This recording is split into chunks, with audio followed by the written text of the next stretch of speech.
Hi! Welcome to sprinkle కథలు. ఈరోజు నేను మా ఫ్రెండ్ బండి మీద చిలుకూరు వెళ్ళిపోతున్నా. చిలుకూరు బాలాజీ అంటే అందరికీ తెలిసిందే కదా! హైదరాబాద్లో, తెలంగాణలో ఉన్న వాళ్ళందరికీ తెలిసే ఉంటుంది. కేపీహెచ్‌పీ నుంచి గంట పడుతుంది. వచ్చేటప్పుడు 40 మినిట్స్‌లో చూపించింది. అదేం లాజిక్కో గూగుల్ మ్యాప్‌ది నాకు అర్థం కాలేదు కానీ. ఇద్దరం సగం సగం డ్రైవింగ్ చేద్దాం అనుకున్నాం. కానీ మా ఫ్రెండ్‌కి గూగుల్ మ్యాప్ ఇస్తే ముంబై హైవే సగం దాకా తీసుకెళ్ళిపోద్దేమో అని నేనే గూగుల్ మ్యాప్ చెప్పాను. తనే డ్రైవింగ్ చేసింది పాపం. చిలుకూరు బాలాజీ అంటే వీసా గార్డ్ అని కూడా అంటారండి. ఇక్కడ మొక్కుకుంటే వీసా చాలా తొందరగా వచ్చేస్తుంది. ఏది మొక్కుకున్నా తొందరగా అవుద్దంటారు. అందుకే నేను మా పాప కోసం మొక్కుకున్నాను. మొక్కు తీర్చడానికి ఇప్పుడు వచ్చానమాట. ఎవరైనా కొత్తగా వెళ్ళే వాళ్ళైతే 11 ప్రదక్షిణాలు చేసి మొక్కుకోవాలండి. ఏదైనా మన కోరిక కోరుకోవాలి.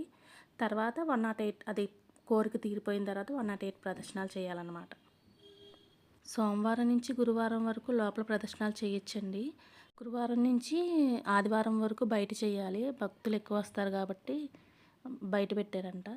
మాకు తెలియక పిల్లలు స్కూల్కి వెళ్ళిన తర్వాత లేట్గా బయలుదేరాం. 10:20 అలాగా. అక్కడికి వెళ్ళేటప్పటికి 11:30 అయిపోయింది. ఒక 22 ప్రదర్శనలు చేసేటప్పటికి వాళ్ళు బయటికి వెళ్ళి చేయమన్నారు. బయట చేయాలంటే కొంచెం కష్టమేనండి. ఎందుకంటే అది సిమెంట్ రోడ్డు కాదు, మట్టి రోడ్డు కాదు. చిన్న చిన్న రాళ్ళు ఉంటాయి, గుచ్చుకుపోతూ ఉంటాయి. ఎవరైనా వెళ్ళాలనుకున్న వాళ్ళు కొంచెం తొందరగా వెళ్ళడం బెటర్. కొంతమందికి లోపల చేస్తేనే తృప్తిగా ఉంటుందండి. అలాంటి వాళ్ళు సోమవారం నుంచి గురువారం తొందరగా వెళ్ళడమే బెటర్. బయట కూడా చాలా ఫాస్ట్గానే అయిపోతుంది కానీ ఆ చిన్న చిన్న రాళ్ళు గుచ్చుకోవడం వల్ల ప్రాబ్లం అవుతుంది. కొంతమంది చేయలేక కూర్చుంటున్నారు. అలాంటి వాళ్ళకి ఎవరికైనా యూజ్ అవుతుందని చెప్తున్నాను. దర్శనం అయిపోయిన తర్వాత హోటలు, బయట షాపింగ్ చేసే చాలా ఉంటాయండి. నాకైతే నచ్చింది ఆ రోళ్ళు అయితే చాలా బాగా నచ్చినాయి. ఎంత ముద్దు ముద్దుగా ఉన్నాయో అవైతే. చాలా ఉన్నాయండి. షాపింగ్ చేయాలనుకున్న వాళ్ళకి చాలా బాగుంటుంది. ఫ్రూట్స్ కూడా చాలా ఉన్నాయండి.